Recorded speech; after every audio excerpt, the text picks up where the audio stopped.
God created it by hand, from mighty mountains to the raging sea, to every leaf on every single tree. It's in the holy book. Just open up and take a look. It's a story for young and old, the greatest story ever told. So lend an ear and you will hear the greatest story. The greatest story.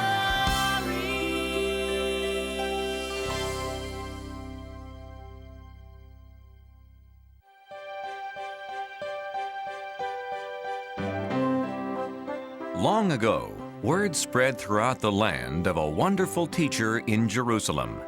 It was Jesus, the Son of God.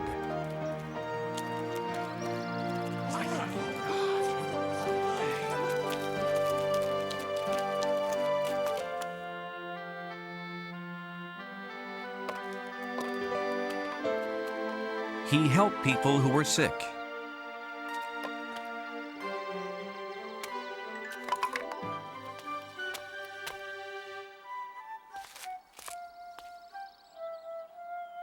And encouraged those who were lonely.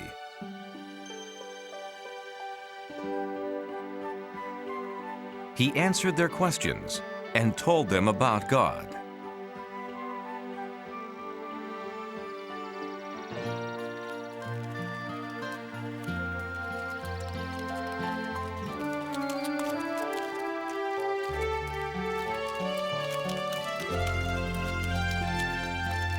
Jesus traveled from place to place, and wherever he went, people wanted to hear what he had to say.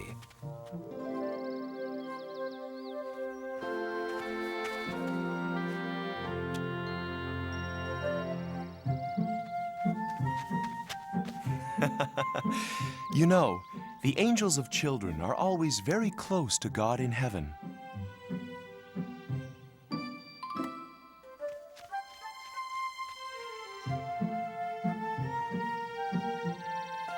Please, touch my baby. Pray for my child. No, go away. One of Jesus' disciples was upset. Can't you see Jesus is too busy to waste his time on children? Wait. My Father's kingdom is made up of people who trust and love like children do. To God, every child is a special treasure. As my disciple, you should know I could never turn children away. I'm sorry, Jesus. Here. Please, come back. I was wrong. Jesus will bless your children.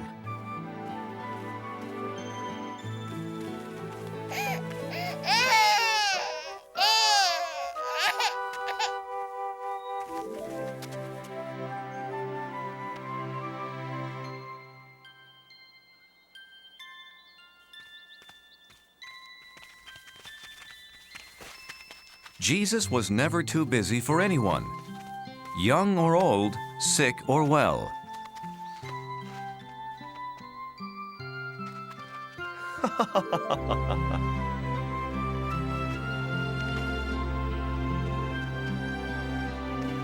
Teacher!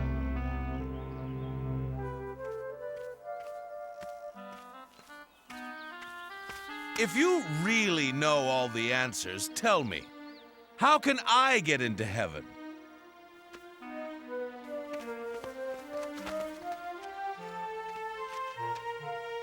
You've studied God's law. What do you think? Well, it says to love God with all my heart and mind and strength. And I should love my neighbors and other people as much as I love myself. That's right. But wait, I understand everything but that last part. Who are my neighbors? And how do I love others? So, what's your answer, Jesus? There's the story of a young man. He left Jerusalem on a trip to Jericho.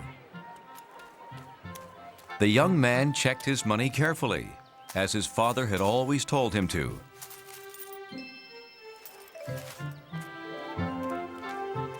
And then began his journey.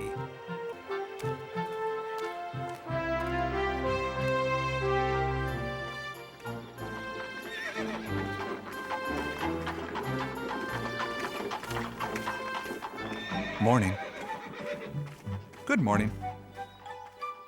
Along the way, the man greeted other travelers, including a priest from the temple. Have a safe journey. And you also. As his journey continued, he came upon another traveler.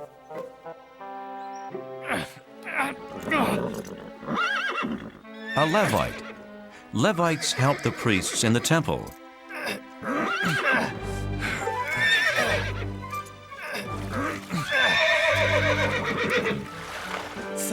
Thank you, my friend. Good journey to you. And to you. As time passed, the traveler saw fewer and fewer people on the road.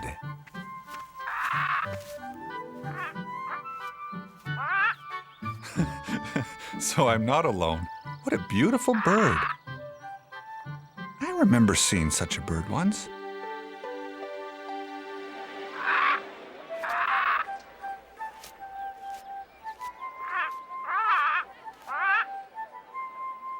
Oh, Papa!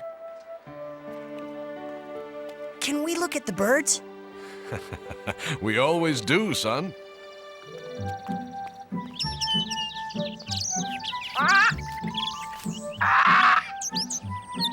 Oh, Papa, don't you just love the birds? Love the birds! Rah! Love the birds! Come on. Your mother sent us to buy almonds for our dinner.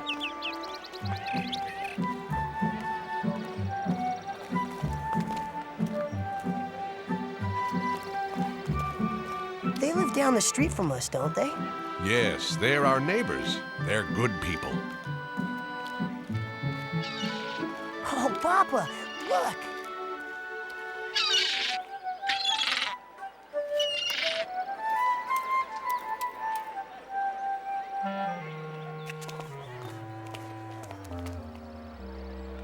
Who's that man? Him?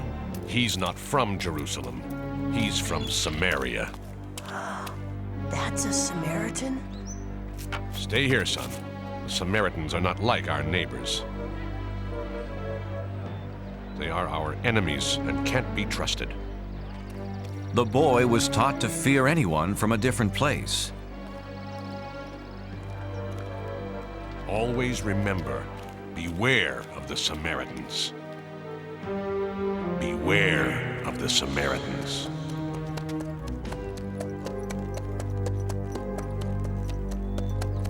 The traveler was completely alone on the road when a stranger approached.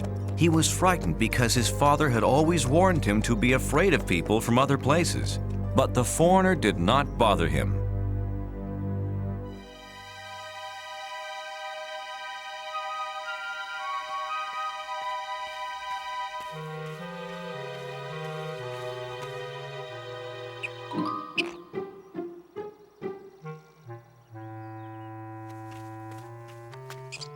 Greetings, little fellow.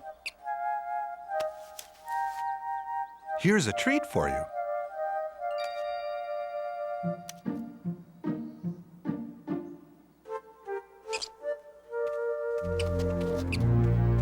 Oh, sorry, I didn't see you. Good day, stranger. How are you? Hello. Are you from Jerusalem? That's a relief. It's good to see neighbors so far from home. Ow! You have a firm grip, friend. You haven't felt anything yet.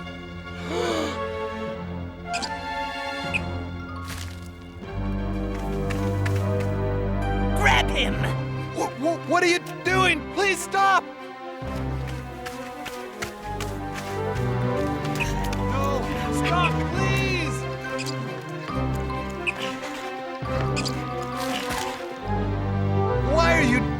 us. We're neighbors. So give us all your money, neighbor.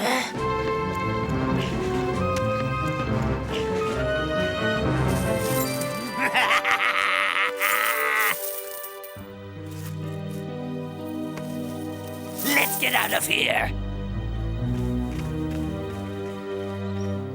The thieves took the traveler's money and jewelry, and they almost took his life.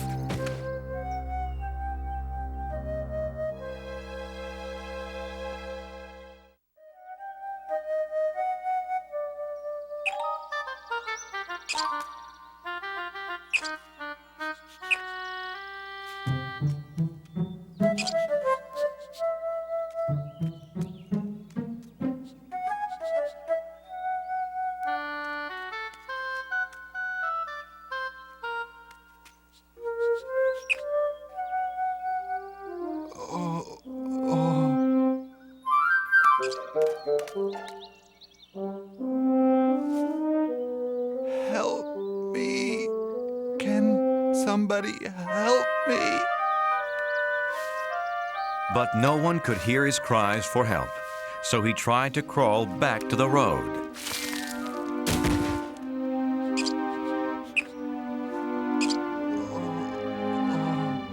Oh, I know you'd help me if you could, little friend. The poor traveler lay in the ditch for hours.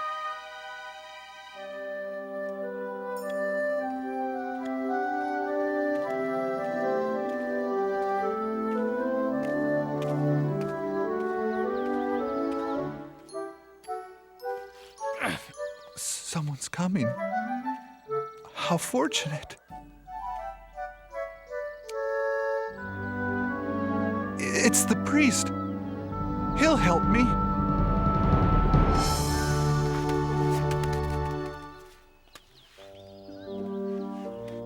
But I'm so tired. The traveler needed help, but he was too weak to call out.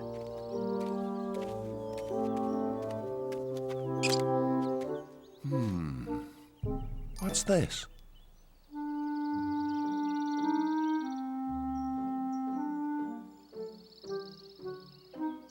Oh my goodness. Someone should help this poor man.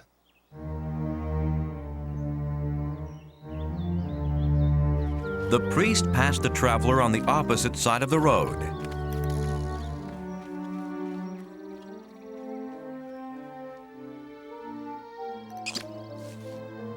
Oh, the priest. Where did he go?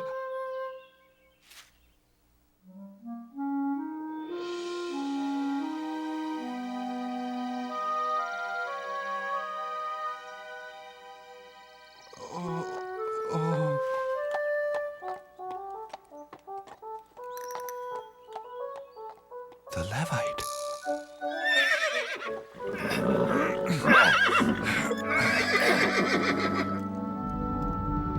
He called me friend. Help, please. Please. Please, friend. No, not me.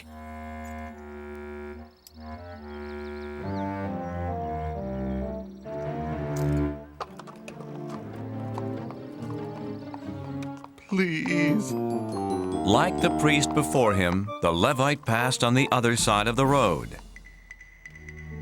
What will I do? What will I do?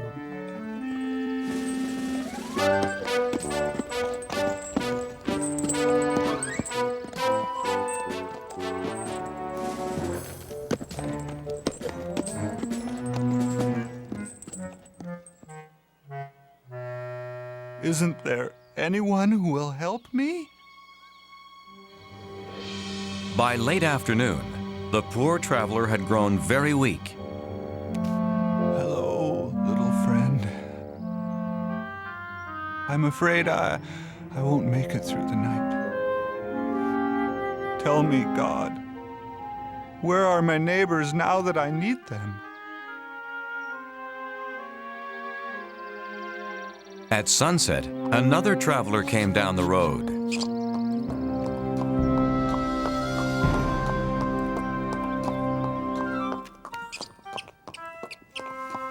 Someone's coming.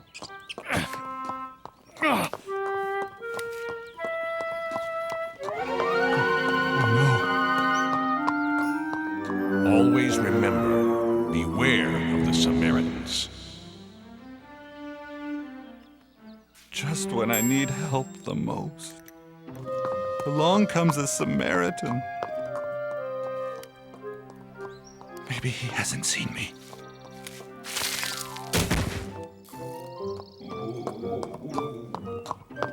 Who is it?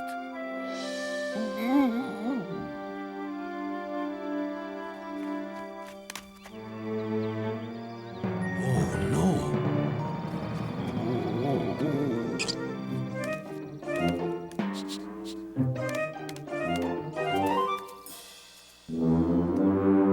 What happened to you? Ah, no matter. You need help. I'll be right back. He won't be back.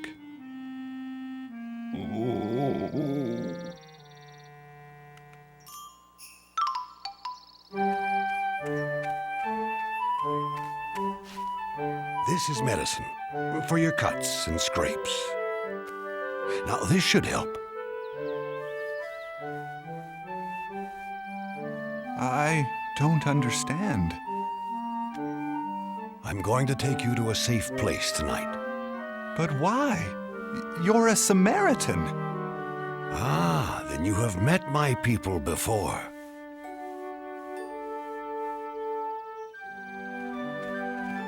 Travelers passing by couldn't believe their eyes.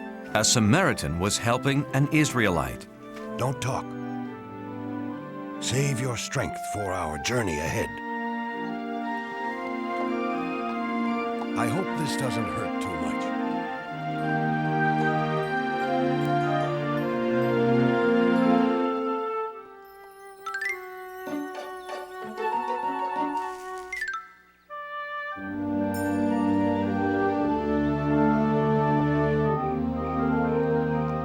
The Samaritan led his donkey to a small inn.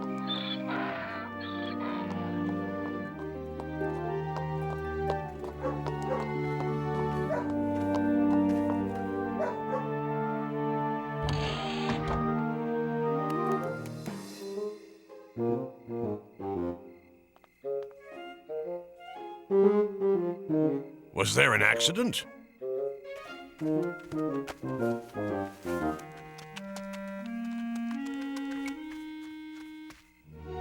Is he all right? No, we must get him inside. Of course.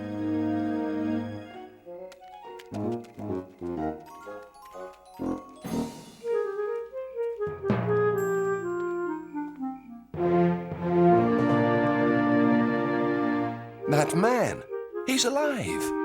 Yes, I saw him too. But who is that with him? Why, it's a Samaritan! But a Samaritan wouldn't help an Israelite. Would he?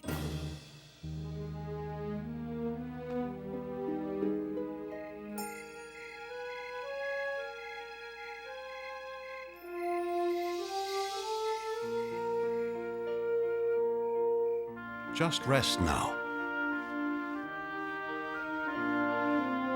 Thank you. All night, the Samaritan cared for the injured man.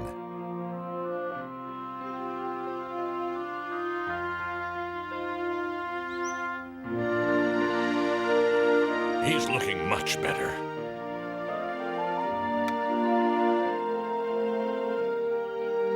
I must travel on business today. Take this money and pay for anything he needs until I get back. When I return, I'll pay you for any other expenses.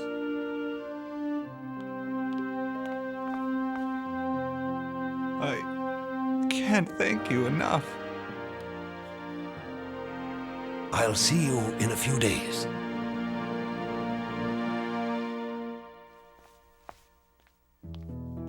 I asked God where my neighbors were when I needed them.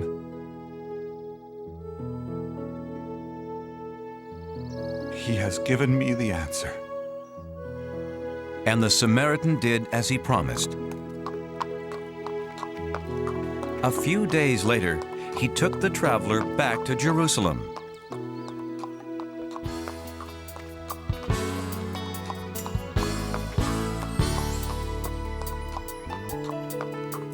Who is my neighbor? You are my neighbor. I can clearly see that a neighbor is a friend reaching out to me. Who is my neighbor? You are my neighbor. Now we both agree that a neighbor is a friend helping friends in need.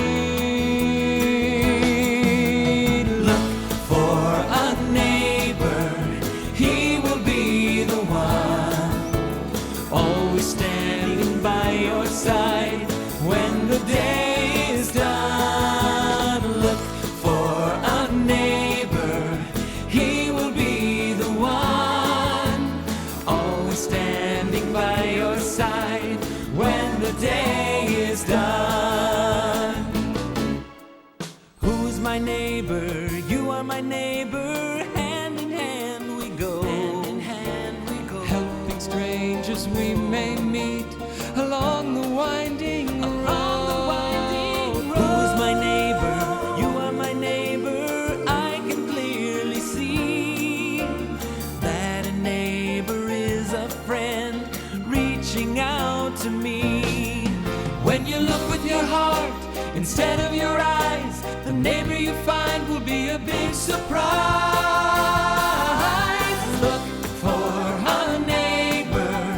He will be the one. Hand in hand we go. Always standing by your side when the day is done. Look for a neighbor. He will be the one. Always standing by your side when the day is done. When the day is done.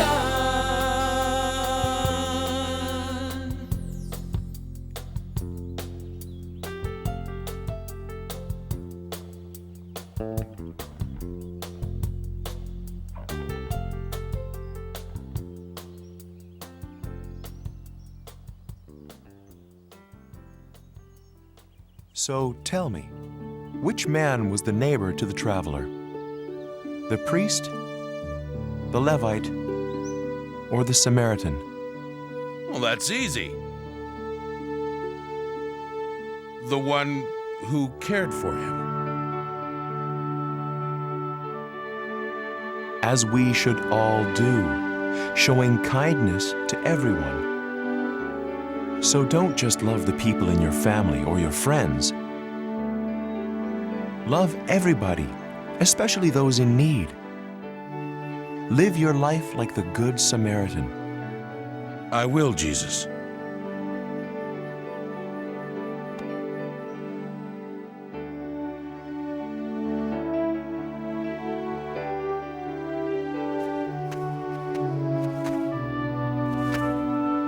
Here, let me help you, young neighbor.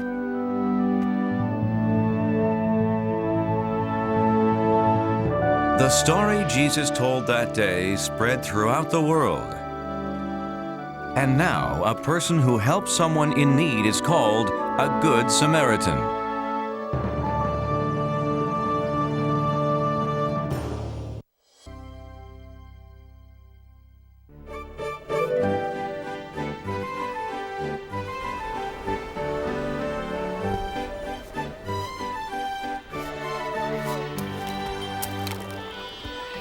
In the land of Israel, there was a prophet named Jonah. A prophet taught other people about God and his love. Jonah told his friends and neighbors that God loved all people. And like God, Jonah tried to love all people and all creatures.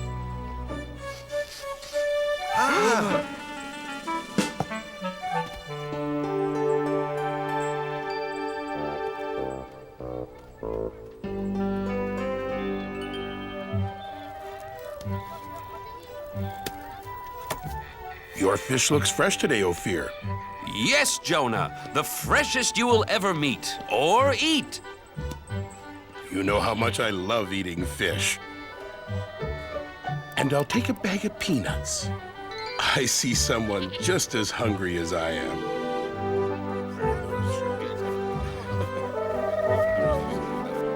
Hungry, little dove? Here, take some of mine. We're all God's creatures. Sounds like someone's having an argument. This is my pot. No, it is mine! I saw it first. No, I did. I needed to carry water. I needed to carry raisins! Stop! Fighting never solves anything. Oh, besides, you're making me dizzy. My friends, please. God doesn't want you fighting. It upsets him.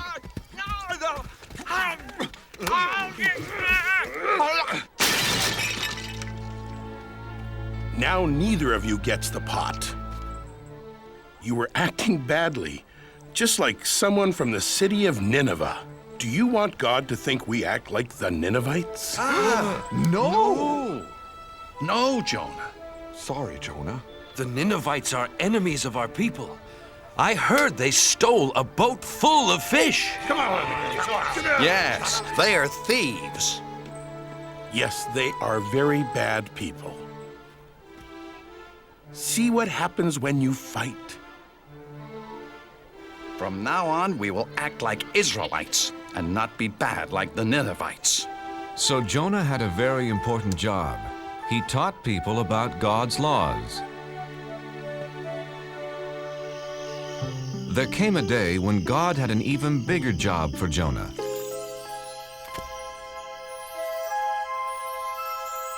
Hello, Jonah. God, it's nice to hear your voice. I have an important job for you. What is it? I will do anything for you. There are some people who are not obeying my laws, Jonah.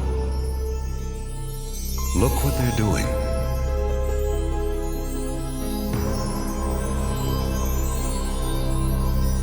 The people of Nineveh steal. They are not kind to each other. The children of Nineveh do not take care of older people.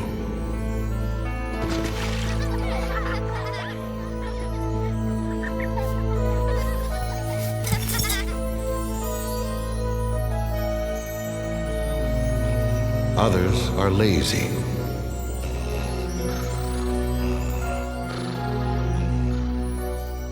And their king pretends not to see the problems. He only cares about eating all day and wearing fancy clothes. Yes, the Ninevites are bad. Send a flood or an earthquake to punish them. No, they are bad because they don't know about me. No one has taught them my laws. Jonah, your job is to go to Nineveh and tell them about me. Me? Go to Nineveh? I can't. Please give me some other job. Tell them of my love. But they are the enemies of my friends and neighbors. You must go, Jonah, right now. In 40 days, I will punish them for being bad. But if you're going to punish them, why should I go tell them about you at all? I don't understand. The Ninevites should be punished for being bad. But what if I tell them all about God and they change? Then maybe God won't punish them. I can't do something to help my enemies. Jonah was so confused, he asked his friends what he should do. You know, it's funny, Jonah. Usually, we come to you with questions. This time I want to know what you think. How can I preach to the enemies of the Israelites? Simple. You can't. Ophir is right, Jonah. Don't go there. Don't tell them about God. You do have a problem, Jonah. If you don't preach to them, you disobey God. If you do preach to them, you'll disappoint all your friends. Nobody said being a prophet was easy, Ophir. Wait, I know. I'll just hide from God. Sure, but where can you hide from God? Why, in your store, of course. I know my plan will work, Ophir. If I hide here for 40 days, then God will punish the Ninevites and no one will be mad at me. You call this a hiding place? Here, let me help you. Ophir, you don't have to go to that much trouble. Look, if you're going to hide from God, you've got to do it right.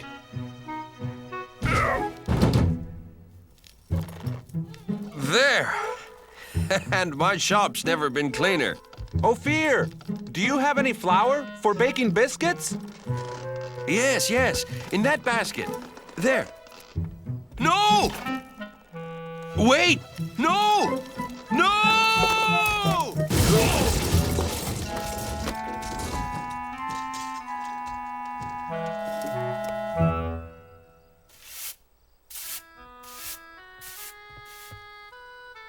Now that everything's cleaned up, goodbye, Ophir.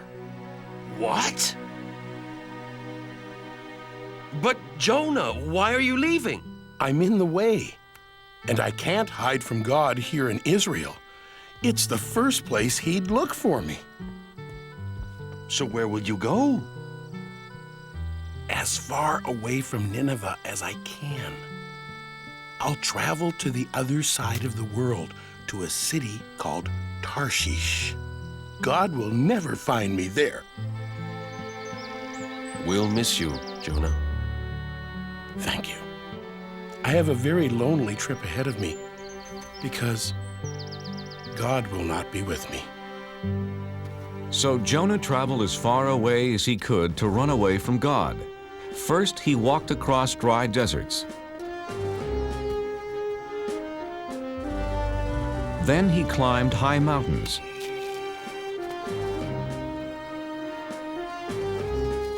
He finally came to the town of Joppa and found a ship that was going to sail for Tarshish.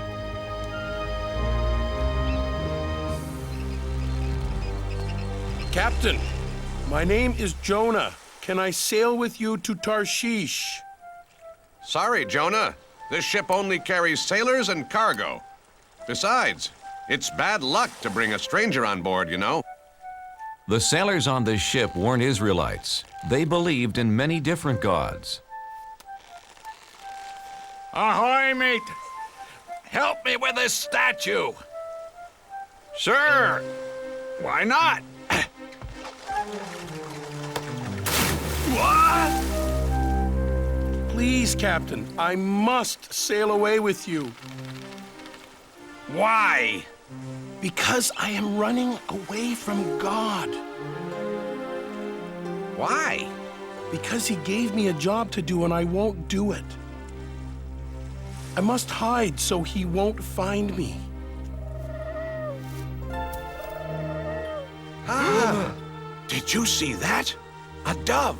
He flew right to Jonah. A dove is a sign of good luck, Captain. Very good luck. With Jonah on board, we will have safe passage. They're right. Welcome aboard, Jonah.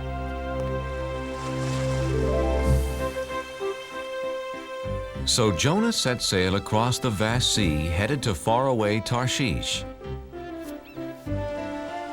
Jonah saw that the sailors didn't pray to God.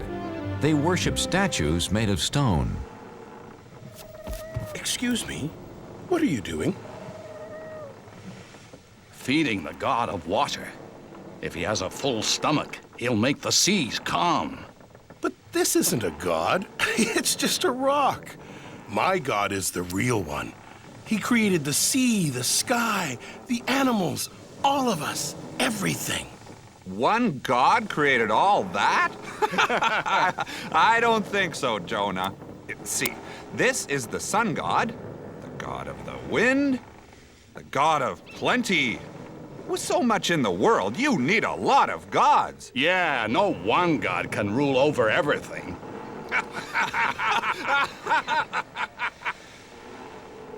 Yes, God does. He is the one and only God.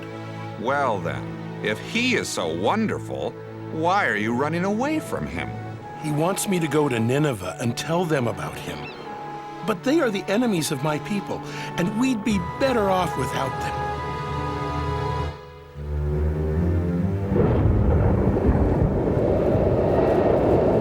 Oh, no! Captain, I've never seen a storm like that. Me either.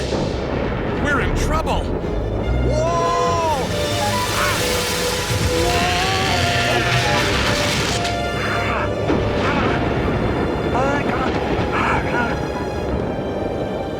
Take down the sails! Help! Help! Grab our hands!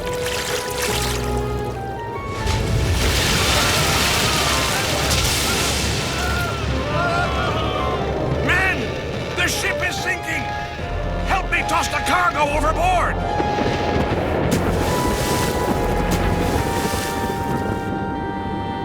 Good. We're safe now.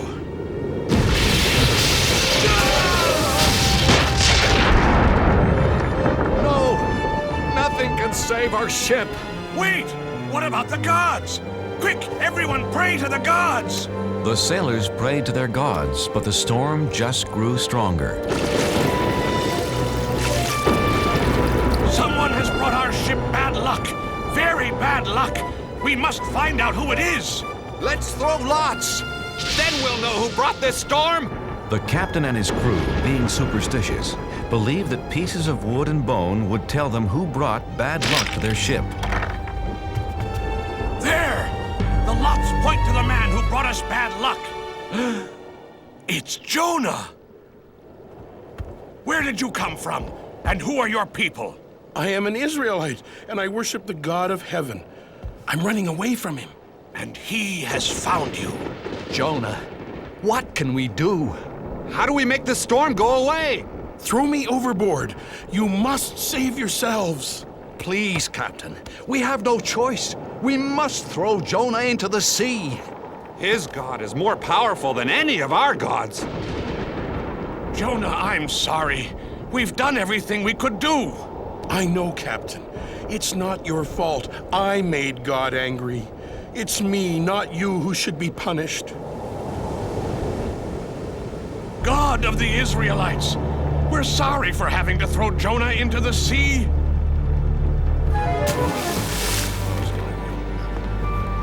Poor Jonah.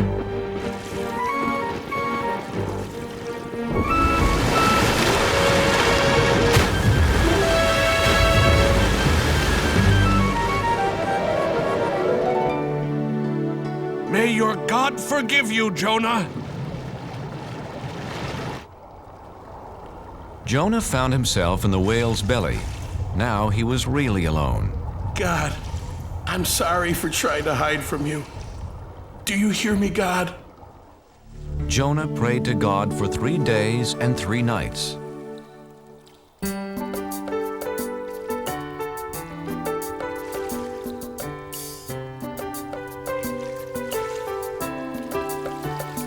It's so dark inside this well, and I'm lost at the bottom of the sea. I was a fool to run from you. Now I know just what you want from me. In the belly of a whale, one day has gone by.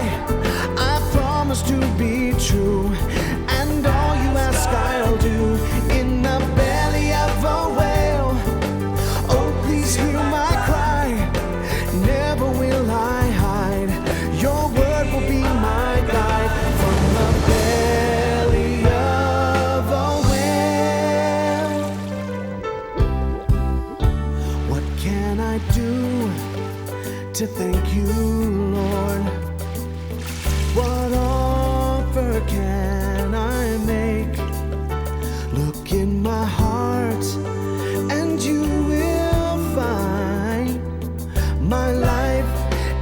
yours to take. In the belly of a whale, 2 days have gone by. I promise to be true, and all you ask I'll do. In the belly of a whale, can you hear my cry? Never will I hide. Your word will be my guide. From the belly of a whale, now I can feel you near. I know that you are here. You have heard my plea and come to set me free. Set me free. In the belly of a whale, 3 days have gone by. I promise to be true, and all you ask I'll do. In the belly of a whale, I know you hear my cry. Never will I hide. Your word will be my guide. From the belly of, from the belly of a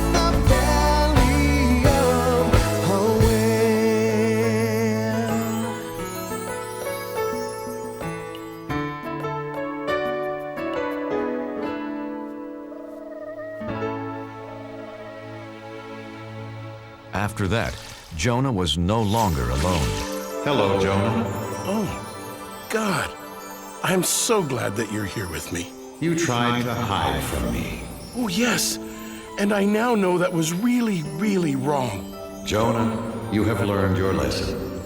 Come on, let's get you out of here.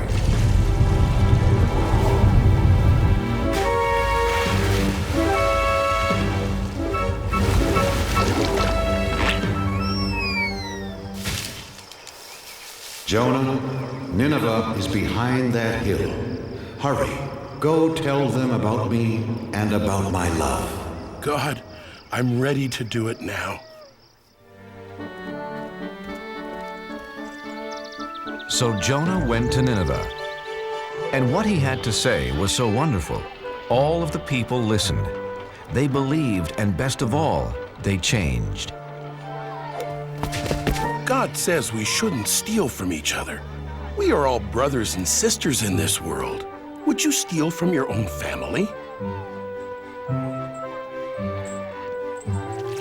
God says we shouldn't hurt anyone weaker than us. Since we are all God's children, we should protect each other. Children, stop. God says we should honor our elders. Don't forget, they helped raise us and looked after us. Even the children were changed, and they gathered around Jonah just like sheep around their shepherd. Hey, farmer. God says we all have jobs to do, and we should work hard. We should listen to him since he's the one who gave this wonderful world to us.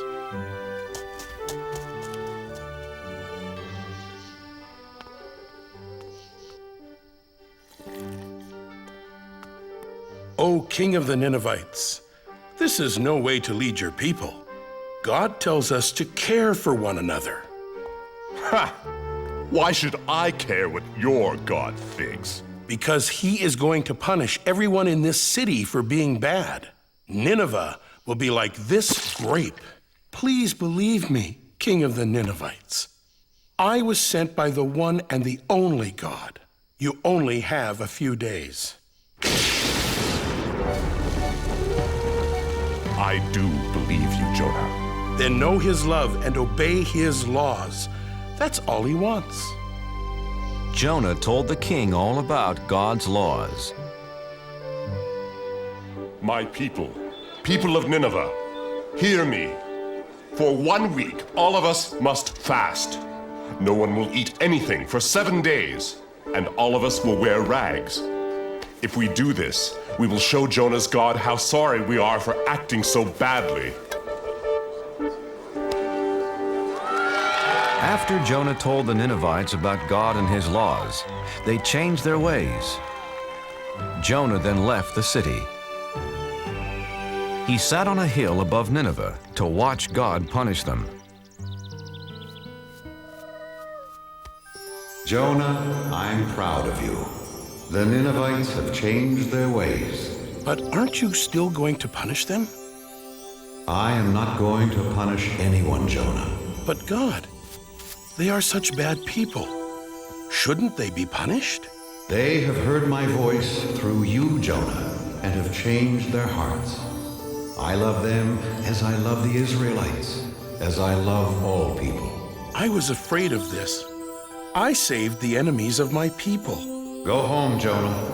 It will be okay. No, wait! Please, God. I am more confused than ever.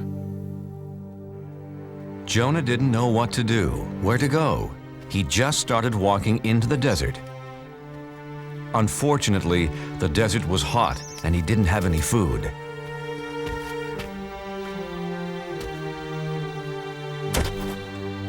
I'm so tired, hungry, and thirsty.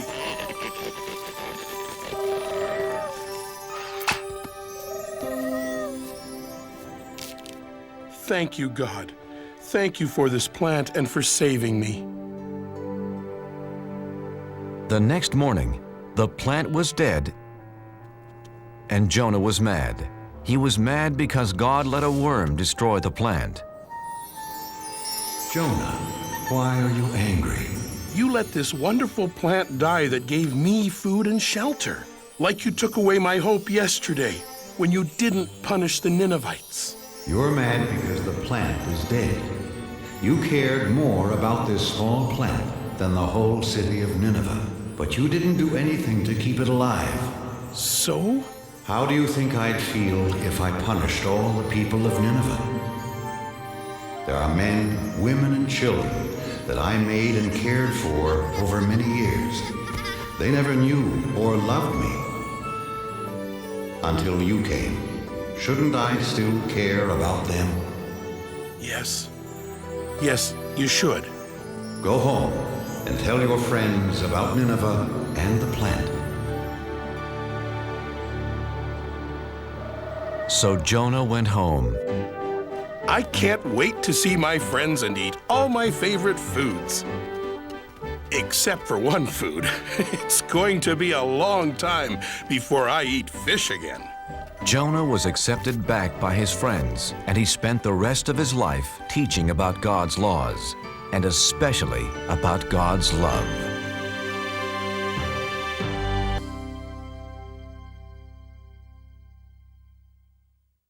In the beginning, there was God.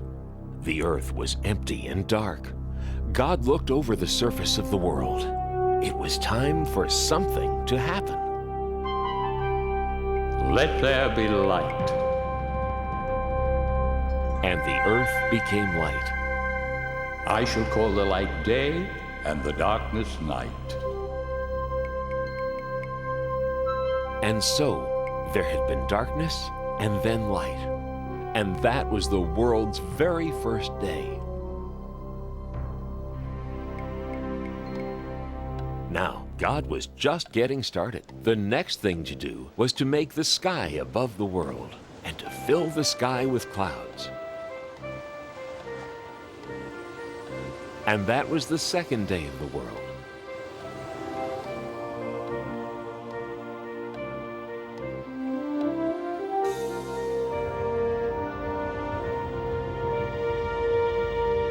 On the third day, God separated the water from the dry land.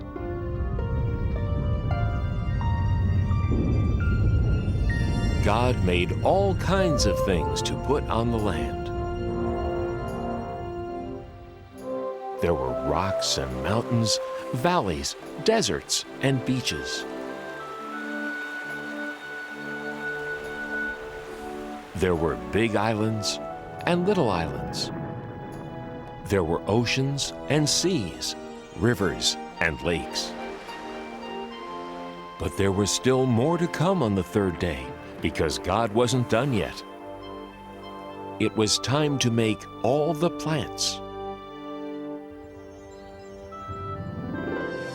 God made tall trees and short bushes, vines, ferns, leaves, and flowers.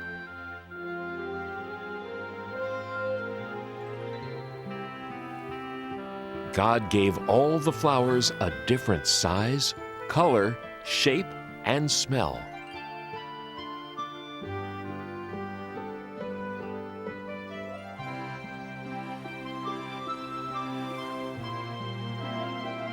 And all the grasses and plants and trees that make seeds and fruits were made on the third day too.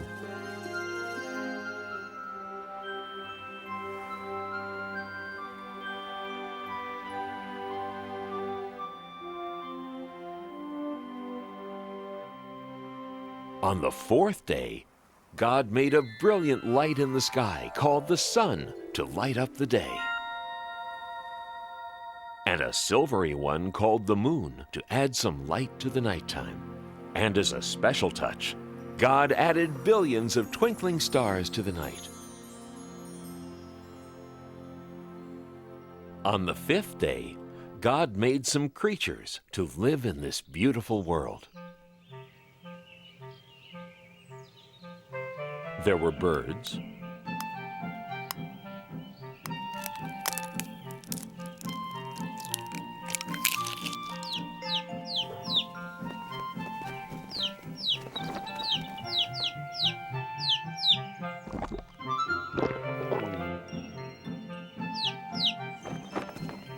and more birds,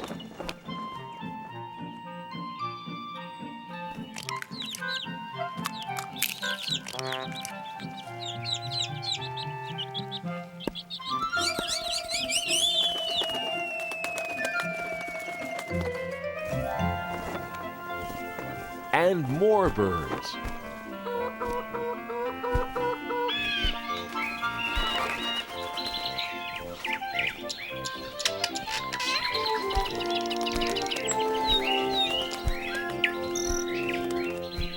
And in the rivers and oceans and seas and lakes, God made fish.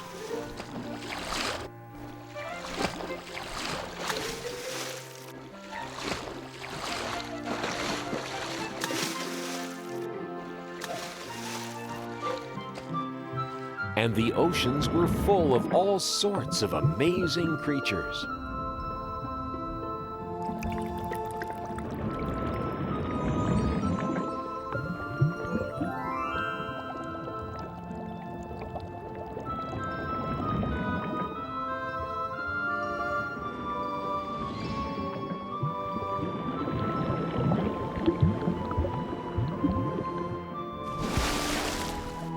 And that was the end of the fifth day. But there was still a lot more for God to do. On the sixth day, it was time to make the rest of the animals.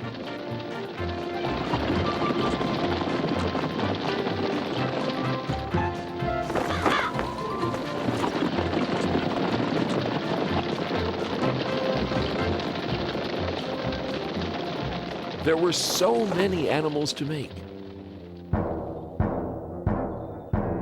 Big animals,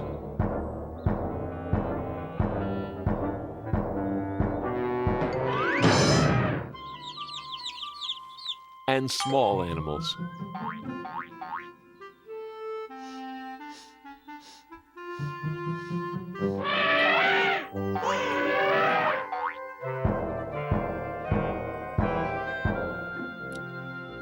There were spotted animals,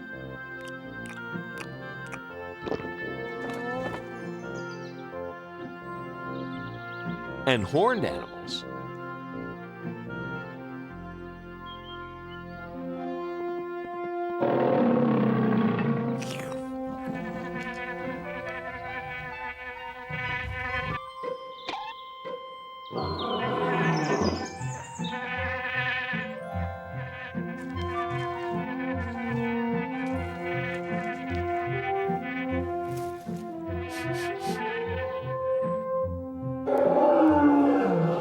Every one of God's animals was beautiful.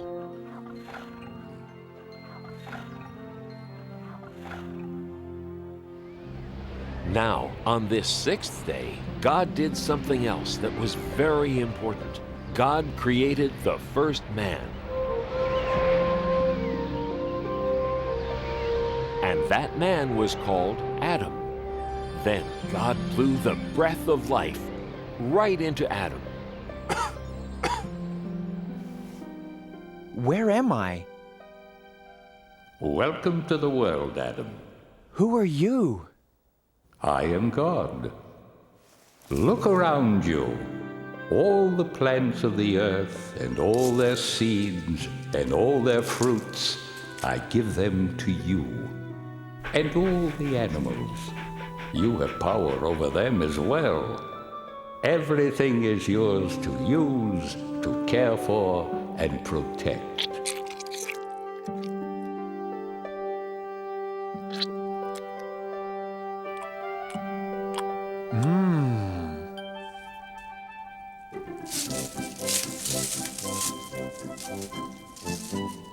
Sit. Sit, please.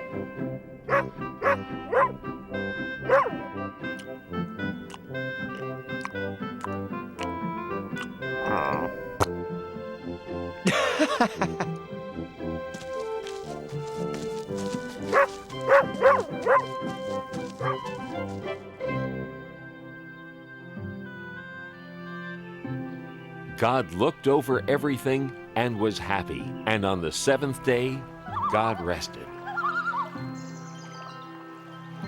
Ah, it is very good.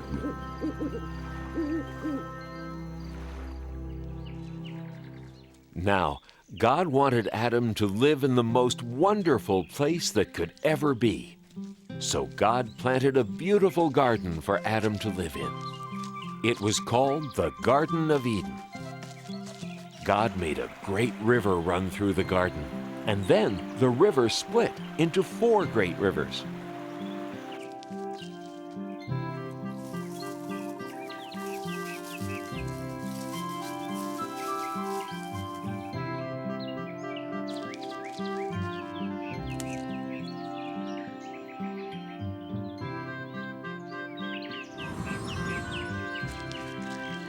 Adam had all the animals for company in the garden.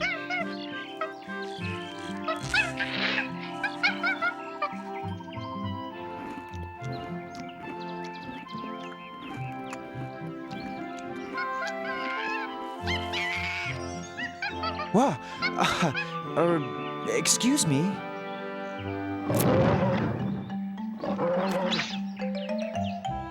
Hey! Adam's first job was to name all the animals. This new request from God sounds like it's quite a job. I'm going to be as busy as a bee. I've got to search my brain and come up with a name for every living, breathing thing I see. You with the large brown spots, eating from treetops, your neck is the biggest part of you. Twisting round so easily, I believe your name will be Stretchy. Now that's pretty catchy. Or perhaps Giraffe will do. The jungle must belong to one so fierce and strong. I shiver and tremble at your growl.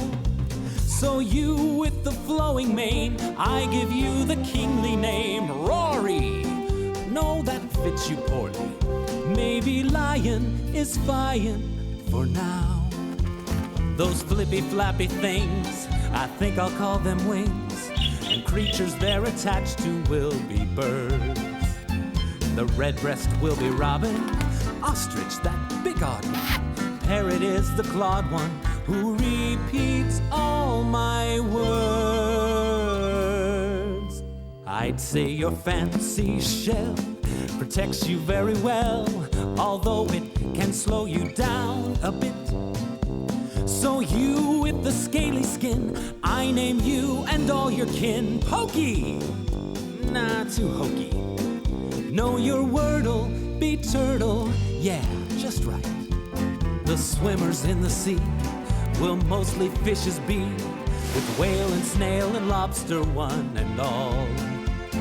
The orange one is goldfish, cod, the ice cold fish, Tadpole has the bold wish of one day being frog. The way you jump around, you hardly touch the ground, and scamper so fast you're just a blur. So you with the cottontail, you'll be known on every trail as Hopper. No, that's not Hopper. Oh, I have it, you're Rabbit for sure. It's still early in the day, and I'm well on my way to naming every animal I know. Why, there's only 500,000 more to go.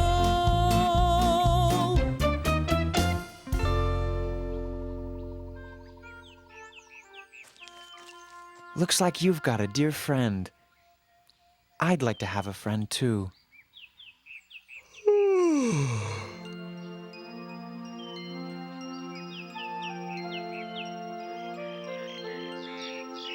There were many animals to name. Adam grew very tired of trying to decide what to call each one. Now, God looked down on Adam sleeping there in the garden, and Adam looked very alone.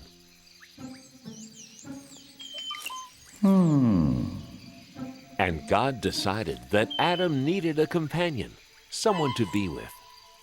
God decided it was time to make another person, so God created woman.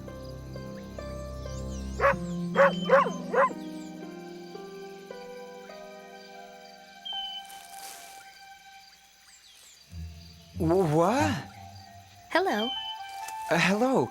I mean, hi. Shucks. Where am I? You're in God's garden, the Garden of Eden. It's really nice here, you'll see.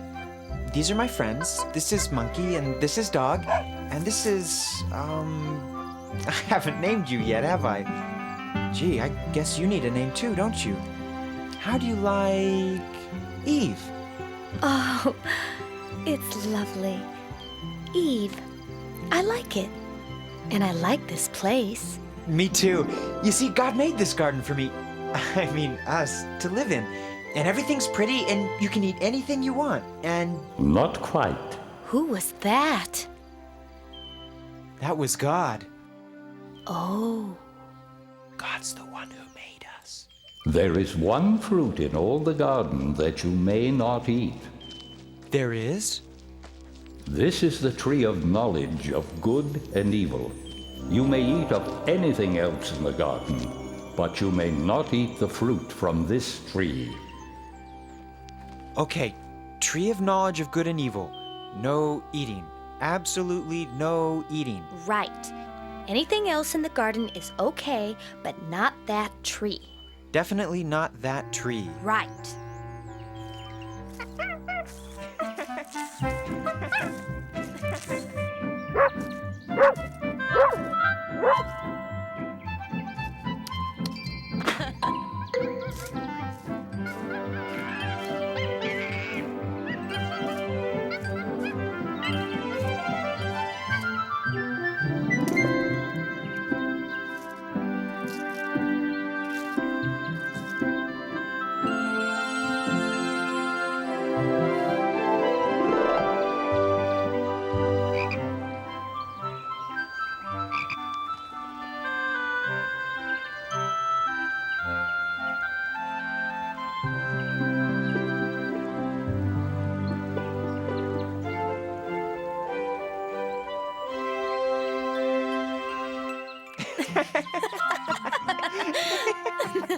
And so Adam and Eve lived very happily in the Garden of Eden, until one day. I'm so happy life's a breeze, picking fruit from off the trees. La la la la la la.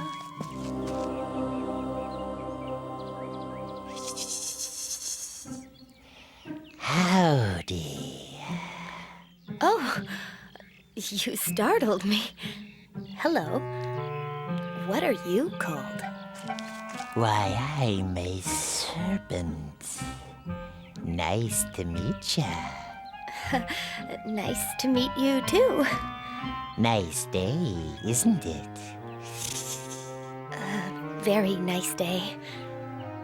Nice tree, isn't it? Very nice tree. Nice fruit.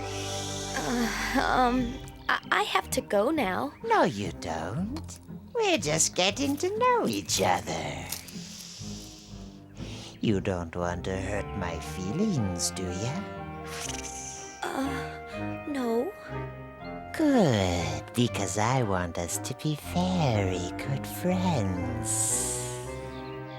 Now, as I was saying, it's nice fruit, isn't it? You can eat it, you know.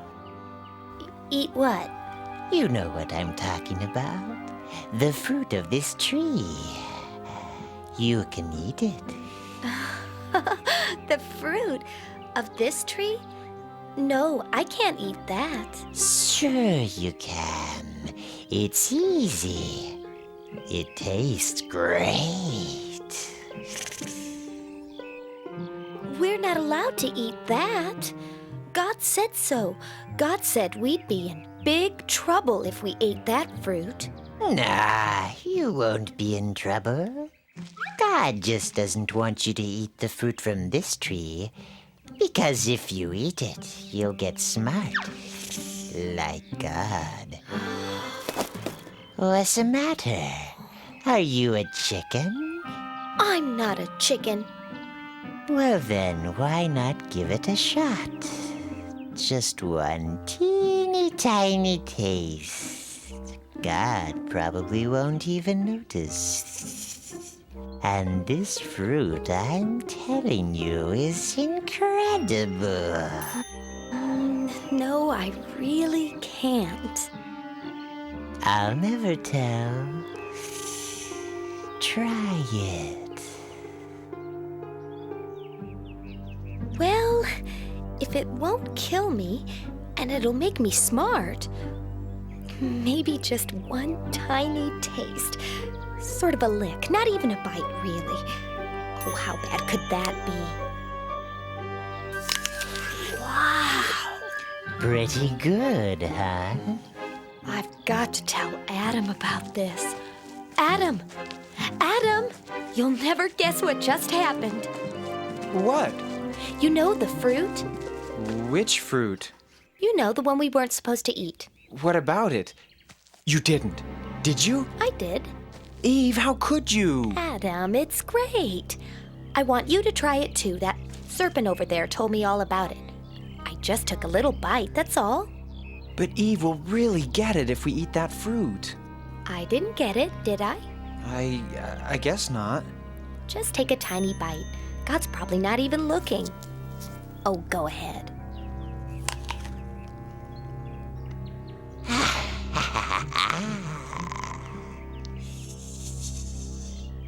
I don't know. It was good, but suddenly I feel kind of scared. I just feel so, I don't know, so sort of naked. Good grief! I'm naked! Yikes! I'm naked too!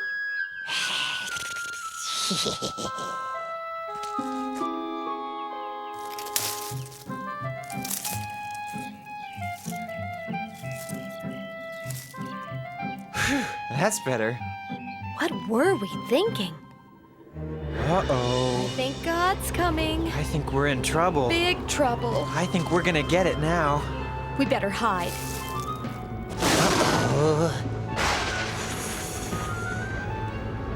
Adam, Eve, what are you doing?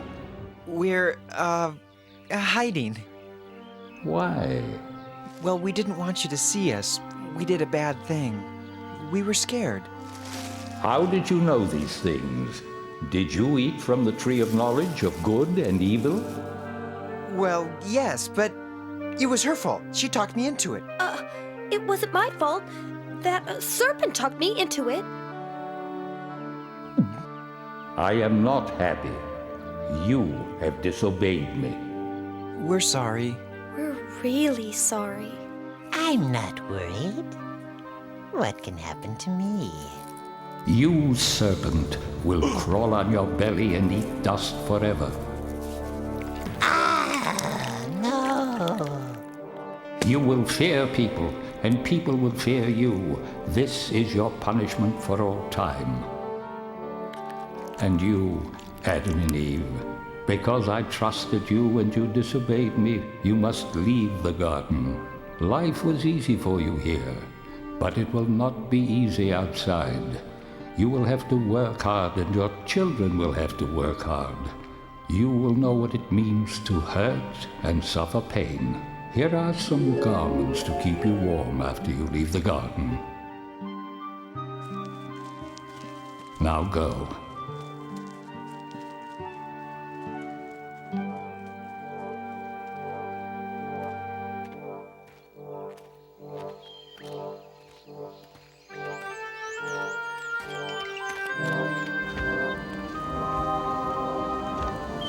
God put an angel with a flaming sword at the entrance to the garden, so Adam and Eve could never go back. But even though Adam and Eve had disobeyed God, even though they had to leave the garden, God still loved them. I'm sorry, Eve. I'm sorry too, Adam. I guess we're all alone now. Not quite alone.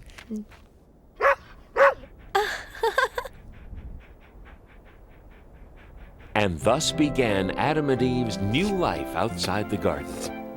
From then on, their life was filled with joy and sadness, good things and bad. But even though they could never go back to the garden, God did not abandon Adam and Eve. God always watched over them, wherever they went, forever after.